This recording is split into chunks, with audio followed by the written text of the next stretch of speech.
ಓಂ ತೈಂದ್ರಿಯಾಣಿ ತದ್ವ್ಯುಪದೇಶಾತ್ ಅನ್ಯತ್ರ ಶ್ರೇಷ್ಠಾತ್ ಓಂ ಅಂತ 2ನೇ ಅಧ್ಯಾಯದ 4ನೇ ಪಾದದ 18ನೇ ಸೂತ್ರ.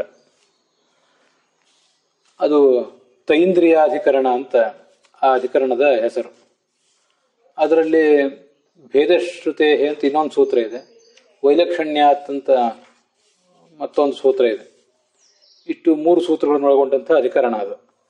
ಆ ಅಧಿಕರಣದ ಸಾರ ಸಂಗ್ರಹವನ್ನು ಆಚಾರ್ಯರು ಮುಖ್ಯ ಪ್ರಾಣಶ್ಚೇಂದ್ರಿಯಾಣಿ ಅಂತ ಮಾಡಿದ್ದಾರೆ. ರಾಘವೇಂದ್ರ ಸ್ವಾಮಿಗಳು ತತ್ವಮಂಜರಿಯಲ್ಲಿ 84ನೇ ಗದ್ಯ ಭಾಗದಲ್ಲಿ ಆ ಸೂತ್ರ ಯಾಕೆ ಹೊರಟಿದೆ ಅಂತ ಅನ್ನೋದನ್ನು ಹೇಳಿದ್ದಾರೆ.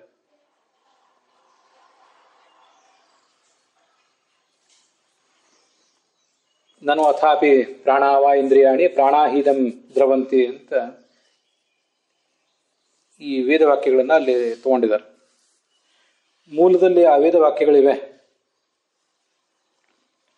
ಪ್ರಾಣಾವ ಇಂದ್ರಿಯಾಣಿ ಬ್ರಹ್ಮಸೂತ್ರ ಭಾಷ್ಯದಲ್ಲಿ ಪ್ರಾಣಾವ ಇಂದ್ರಿಯಾಣಿ ಅಂತ ಸೂತ್ರ ಪ್ರಾರಂಭ ಆಗೋದಲ್ಲ ಅದು.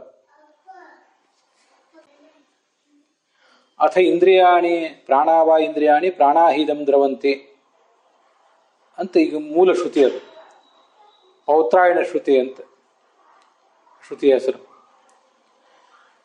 ಇತಿ ಸಂಯುಕ್ತಿಕಾ ಪೌತ್ರಾಯಣ ಶ್ರುತಿ ಸಾಮಾನ್ಯೇನ ಪ್ರಾಣಾನಾಂ ಇಂದ್ರಿಯತ್ವಂ ವಕ್ತಿ ಅಂತ ಅದರ ಬ್ರಹ್ಮಸೂತ್ರ ಭಾಷ್ಯದ ವಾಕ್ಯ. ಅದು ಪೌತ್ರಾಯಣ ಶ್ರುತಿಗಳಲ್ಲಿ ಈ ಇಂದ್ರಿಯಗಳಿಗೆ ಪ್ರಾಣ ಅಂತ ಒಂದು ಶಬ್ದವನ್ನು ಪ್ರಯೋಗ ಮಾಡಿದ್ದಾರೆ.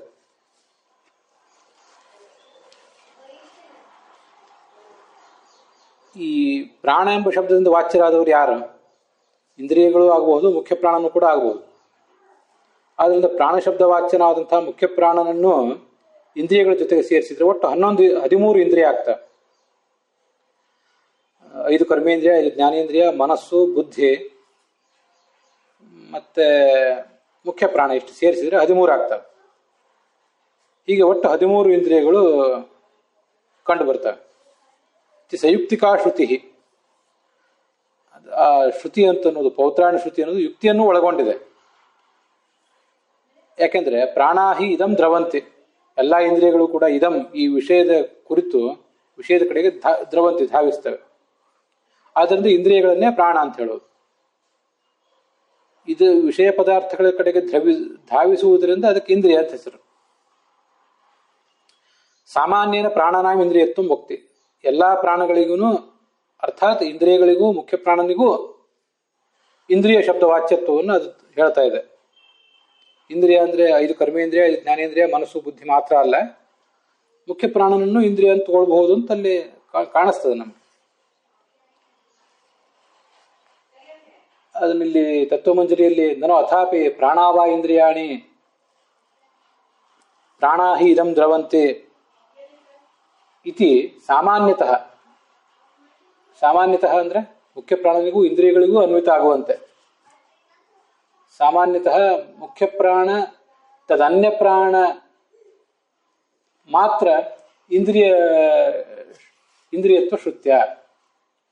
ಮುಖ್ಯ ಪ್ರಾಣನಿಗೂ ತದನ್ಯ ಪ್ರಾಣ, ಅವನನ್ನು ಬಿಟ್ಟು ಉಳಿದ ಪ್ರಾಣರಿಗೂ ತದನ್ಯ ಪ್ರಾಣ ಮಾತ್ರ. ಅಲ್ಲಿ ಮಾತ್ರ ಅಂತಿದೆ, ಅಲ್ಲಿ ಮಾತ್ರ ಅಂದ್ರೆ ಸಾಮಾನ್ಯ ಅಂತ ಅರ್ಥ. ಮುಖ್ಯ ಪ್ರಾಣನಿಗಿಂತ ಭಿನ್ನರಾದ ಪ್ರಾಣ ಮಾತ್ರಗಳು, ಯಾವುದೇ ಇಂದ್ರಿಯಗಳು.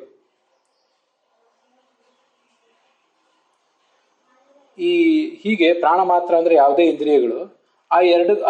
ಇವೆರಡಕ್ಕೂ ಕೂಡ ಒಂದ್ ಕಡೆ ಮುಖ್ಯ ಪ್ರಾಣ, ಇನ್ನೊಂದು ಕಡೆ ಆ 12, ಅದೆಲ್ಲದಕ್ಕೂ ಕೂಡ ಇಂದ್ರಿಯತ್ವ ಅನ್ನೋದು ಕೇಳಿ ಬಂದಿದೆ. ಅದಕ್ಕೆ ವಿಷಯ ದ್ರವಣತ್ವ ರೂಪವಾದ ಯುಕ್ತಿಯೂ ಇದೆ.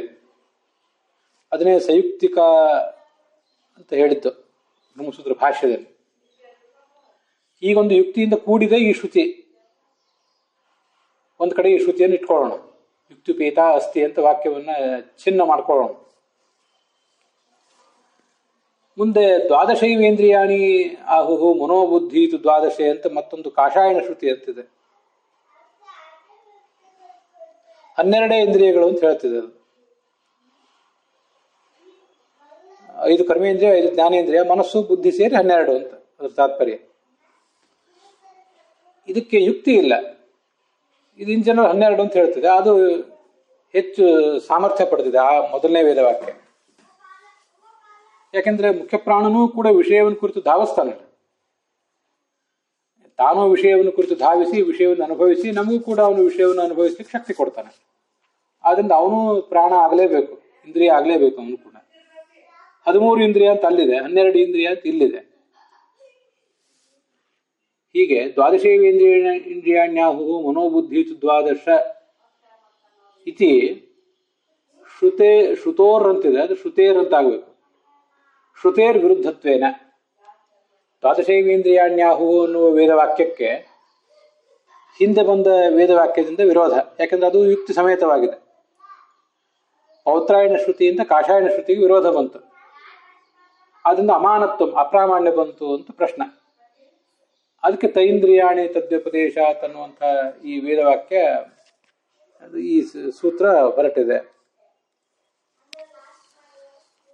ಅದರ ಅರ್ಥವನ್ನ ಮುಖ್ಯ ಪ್ರಾಣಶ್ಚ ಇಂದ್ರಿಯಾಣಿ ಅಂತ ಇದರಿಂದ ವ್ಯತ್ಯಾಸ ಈ ಆಚಾರ್ಯರು ಅಣುಭಾಷ್ಯದಲ್ಲಿ ತೋರಿಸಿದ್ದಾರೆ. ಮುಖ್ಯ ಪ್ರಾಣಸ್ಯ ಇಂದ್ರಿಯಾಣಾಂಚ ಪಾರ್ಥಕ್ಯೇನ ನಿರ್ದೇಶಾತ್ ಸಂಗ್ರಹೀತ. ಮುಖ್ಯ ಪ್ರಾಣನೂ ಇಂದ್ರಿಯಗಳು ದೇಹವೂ ಪರಮಾತ್ಮರಿಂದ ಹುಟ್ಟಿದೆ ಅಂತ ಆಚಾರ್ಯ ತಾತ್ಪರ್ಯ. ಆದ್ರಿಂದ ಮುಖ್ಯ ಪ್ರಾಣನನ್ನು ಮತ್ತು ಇಂದ್ರಿಯಗಳನ್ನು ಪಾರ್ಥಕ್ಯೇನ ಪ್ರತ್ಯೇಕವಾಗಿ ನಿರ್ದೇಶಿಸಿದ್ದಾರೆ. ಆದ್ರಿಂದ ಇಂದ್ರಿಯಗಳ ಗುಂಪಿನಲ್ಲಿ ಸೇರಿಲ್ಲ ಮುಖ್ಯ ಪ್ರಾಣ ಅಂತ ಅವರ ತಾತ್ಪರ್ಯ ಇದೆ. ಸರಿಯಾ? ಅಲ್ಲಿ 12, 13 ಅಂತ ಈ ತತ್ವಮಂಜರಿಯಲ್ಲಿ ಬರಲಿಲ್ಲ, ಸಂಖ್ಯೆ ಬಂದಿಲ್ಲ, ಅದನ್ನು ಗಮನಿಸಬೇಕು. ಆದ್ರೆ ನಾನು ಬ್ರಹ್ಮಸೂತ್ರ ಭಾಷ್ಯ ಮತ್ತು ಅದರ ಟಿಪ್ಪಣಿಗಳನ್ನು ನೋಡಿ, ಅದಕ್ಕಿರುವ ಅನುವಾದಗಳನ್ನು ನೋಡಿ, ಒಟ್ಟು 13 ಇಂದ್ರಿಯಗಳಾಗಬೇಕು ಮುಖ್ಯ ಪ್ರಾಣವನ್ನು ಸೇರಿಸಿ. ಕಾಷಾಯಣ ಶ್ರುತಿಯಲ್ಲಿ 12 ಅಂತ ಹೇಳಿದ್ದಾರೆ. ಅದರಿಂದ 12 ಯಾವುದು, 13 ಯಾವುದು?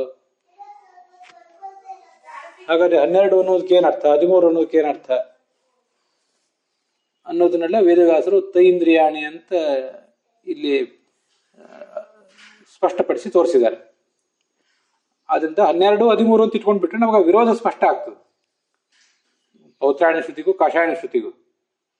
ಇಲ್ಲಿ ತತ್ವಮಂಜರಿಯಲ್ಲಿ 12, 13 ಅಂತ ಸಂಖ್ಯೆ ಬಂದಿಲ್ಲ.